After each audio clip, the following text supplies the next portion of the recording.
Gloire à Dieu. Que Dieu nous bénisse abondamment. Shalom à vous. C'est avec un agréable plaisir que je vous retrouve pour ce mois particulier dans lequel nous entrons. Le mois d'avril, qui était pour moi assez exceptionnel. Un mois si précieux.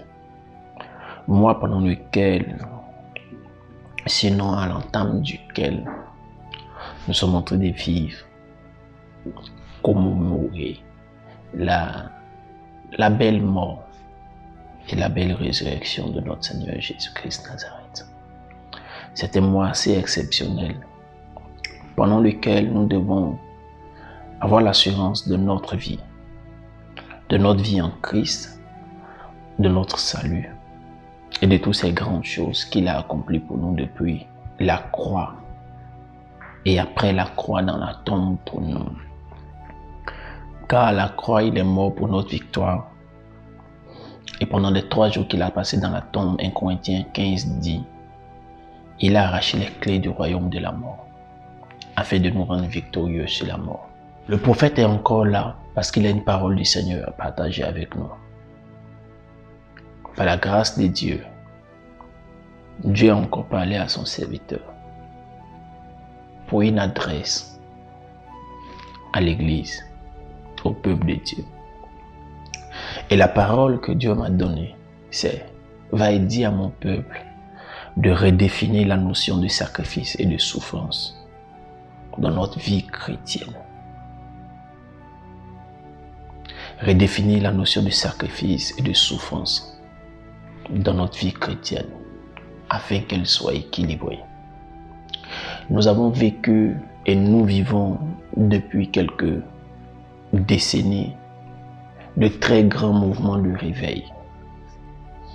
Et ces différents mouvements de réveil qui se sont enchaînés sur l'histoire de l'Église nous ont donné de parvenir à un tel point que nous croyons en Jésus-Christ de Nazareth, nous croyons en Dieu, nous croyons en ses pleines capacités et nous croyons en ses ressources qu'il a disposées pour nous, selon qu'il a dit. Nous avons été bénis de toutes sortes de bénédictions dans les lieux célestes en Jésus-Christ. Cela est une vérité tellement grande, tellement profonde et tellement absolue que nous ne pouvons le dénier. Cependant, nous devons pouvoir nous rappeler d'une chose. C'est que ces vérités et ces lumières sur lesquelles Dieu a mis l'emphase dans le processus de l'évolution de l'Église n'avaient en vérité aucun but, n'avaient pas le but de pouvoir effacer le sens premier de notre foi chrétienne ou des vérités antérieures que nous avions déjà reçues avec lui. Aujourd'hui, nous constatons que la notion de sacrifice et de souffrance est proscrite. Et le Seigneur me disait,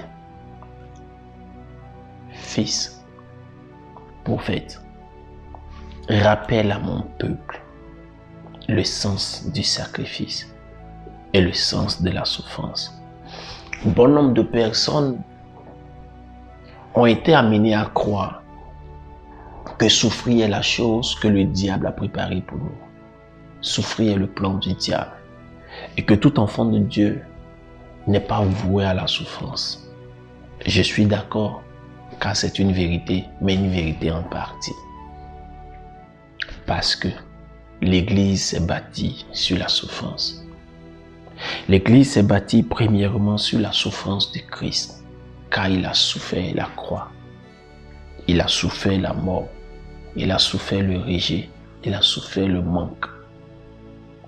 Il s'est donné en sacrifice pour le salut de l'humanité. Pour toi qui m'entends, pour moi qui te parle.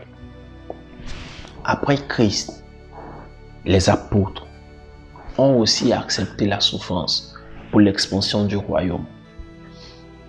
Ils ont été fouettés, ils ont été battus, ils ont été éliminés dans des situations dramatiques. Et ils étaient fiers de souffrir pour l'évangile, pour l'expansion du royaume, pour le déploiement de l'Église universelle de Christ, pour la croissance du corps de Christ. À côté d'eux, la première génération des disciples que nous appelons les pères de l'Église aussi ont accepté de souffrir. Ils ont payé des prix. Ils ont vécu des vies qui permettraient à l'Église, au travers des choix qu'ils ont faits, d'évoluer, même quand c'était face à la mort. Ces pionniers, je ne pourrais pas ne pas les citer. Les pionniers de nos églises, tels que nous les connaissons aujourd'hui, dans nos continents, dans nos nations. Ces pères missionnaires, ces précurseurs de l'évangile, qui ont accepté de souffrir pour que nous ayons l'église telle que nous l'avons sous cette forme aujourd'hui. Nous ne pouvons pas nous permettre de dire que la souffrance n'a pas d'utilité aujourd'hui. La souffrance et le sacrifice a encore sa place dans le corps de Christ, afin de pouvoir permettre à l'Église d'aller à un autre palier, d'aller à un autre niveau. Nous ne contredisons pas la théologie du bien-être. Nous ne contredisons pas le message holistique. Nous le partageons, mais nous disons de la part de Dieu que le message intégral, le message holistique que nous devons avoir pour le bien-être de tout l'être ne doit pas s'apparenter à l'hédonisme, cette philosophie du bonheur et du bien-être de l'homme pour lequel l'homme doit pouvoir mettre tout en œuvre pour qu'il se sente dans un certain bien-être. Parce que l'Église jusqu'à présent s'est développée dans le sacrifice et dans la souffrance. L'Église de demain devra ses bases dans nos nations, parce que nous pourrons encore trouver des personnes qui accepteront de payer un prix, de se sacrifier et d'accepter de souffrir pour l'expansion du royaume. Nous avons une génération de fils de Dieu, de serviteurs de Dieu, d'enfants de Dieu, pour qui la souffrance n'est plus un moyen par lequel Dieu doit pouvoir les former, pour qui la souffrance n'est plus un moyen par lequel Dieu doit pouvoir les préparer. Et nous sommes en train d'évoluer avec un message, avec une manière de comprendre l'évangile qui dilue le sens de l'évangile. L'évangile a eu des pneus, et les pneus principaux de l'évangile depuis la mort de Christ avaient toujours été la capacité à endurer, à supporter, à sacrifier et à souffrir pour que l'évangile avance. Frères et sœurs, le message de Dieu pour nous ce mois, c'est de redéfinir la logique avec laquelle nous appréhendons la question du sacrifice et de la souffrance pour avoir une vie chrétienne équilibrée. Si ces hommes que nous avons cités, par le travail de leur sacrifice, par le prix qu'ils ont payé, ont pu permettre à l'Église d'avancer là où nous sommes, s'il y a une génération qui décide de continuer, peut-être que le prix que nous aurons à payer ne sera pas semblable à celui que eux ils ont payé. Cependant, il demeurera un prix que nous devrons toutefois payer pour que les choses avancent. 4 raisons pour lesquelles nous devons épouser la notion de sacrifice et de souffrance. La première raison pour laquelle nous devons accepter la notion de sacrifice et de souffrance, nous devons accepter de nous sacrifier pour vivre pleinement la victoire sur le vieil homme en nous. Il y aura toujours une dualité en nous. Il y aura toujours une guerre. Paul pouvait dire, pitié pour moi, qui me délivrera de ce corps mortel? Car le mal que je ne veux pas faire, je le fais. Et le bien que je veux faire, je n'arrive pas à le faire. Nous pouvons faire taire cette dualité, comme Paul l'a décidé. Je traite durement mon corps après avoir prêché l'évangile afin de ne pas être rejeté. Frères et sœurs, comprenons une chose. Nous avons reçu la victoire à la croix de Golgotha, mais nous devons accepter de payer un prix, de nous sacrifier dans nos désirs, dans les volontés de notre corps, dans les volontés face aux volontés de notre chair, pour ne pas permettre au vieil homme de nous conduire. Nous devons payer le prix de nous affectionner pour les choses d'en haut, pour les choses spirituelles. La deuxième raison pour laquelle nous devons concevoir le sacrifice comme étant une nécessité, c'est pour notre développement et notre préparation à l'œuvre du ministère.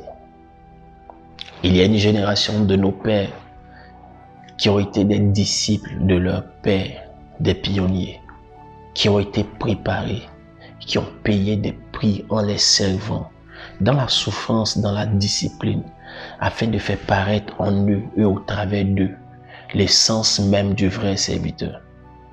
Une matière rare, de l'or épuré, pour faire d'eux des serviteurs éprouvés et approuvés. Pour les bâtir à la stature de l'homme parfait pour l'œuvre du ministère. Est-ce que nous pouvons encore, nous, de cette génération, accepter d'être travaillés, façonnés dans les mains du maître et des maîtres qu'il nous a donnés, chacun dans nos communautés, pour pouvoir être prêts pour l'œuvre du ministère?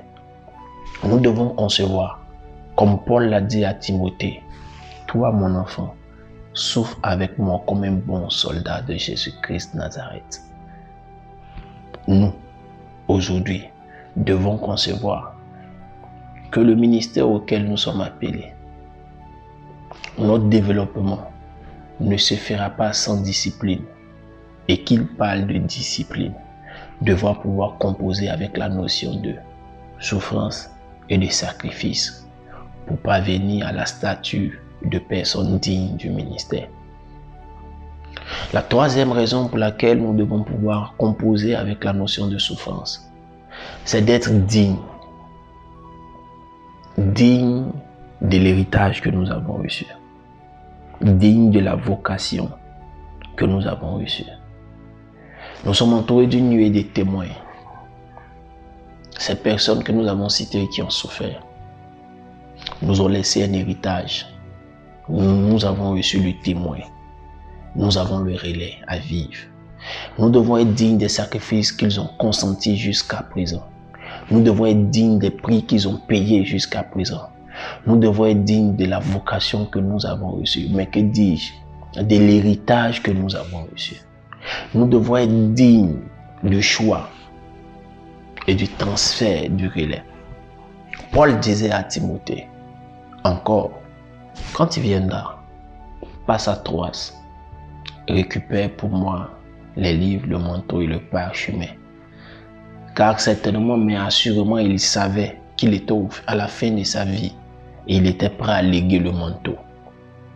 Ne désirons pas le manteau de nos pères, simplement, comme on le dit, pour commencer là où ils se sont arrêtés, dans le principe de briller et d'évoluer avec leur onction, dans leur gloire simplement. Quand nous désirons le manteau de nos pères, nous devons désirer aussi les sacrifices qu'ils ont payés et évoluer avec la même logique de sacrifice. Un grand homme de Dieu disait,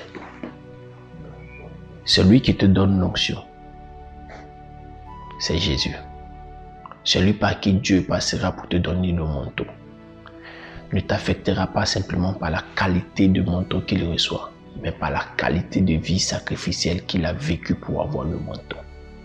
Alors comprenons ensemble qu'il y a une question de sacrifice pour être digne de l'héritage que nous avons reçu.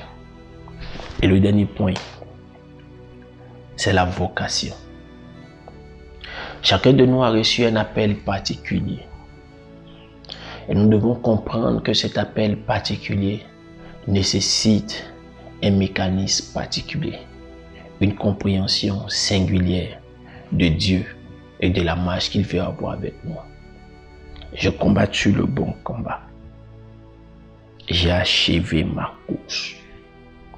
Ces deux expressions, ces deux phrases de Paul devraient pouvoir attirer notre attention.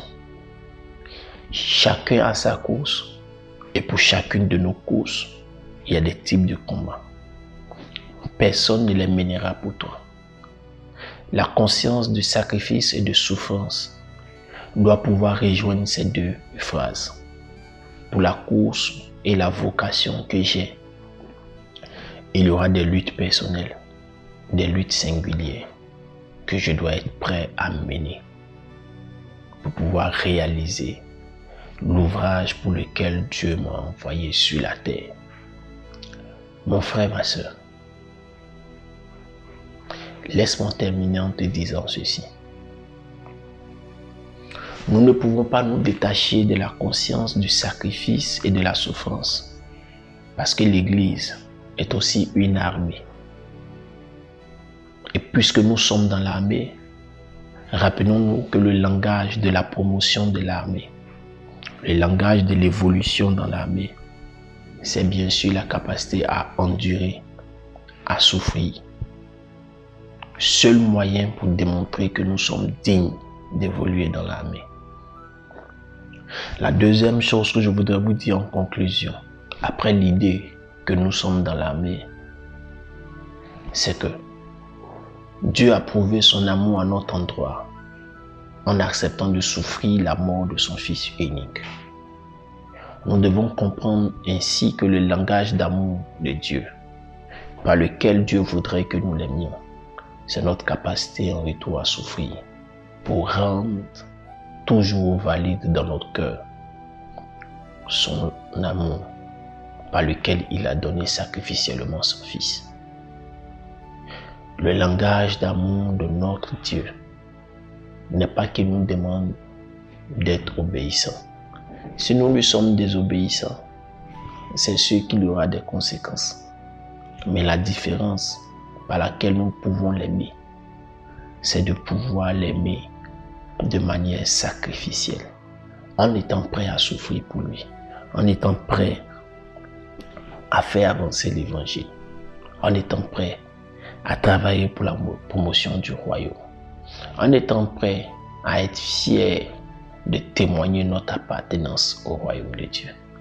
Voici le langage avec lequel Dieu voudrait que nous l'aimions. Et c'est sûr qu'il répondra favorablement. Que Dieu nous bénisse abondamment.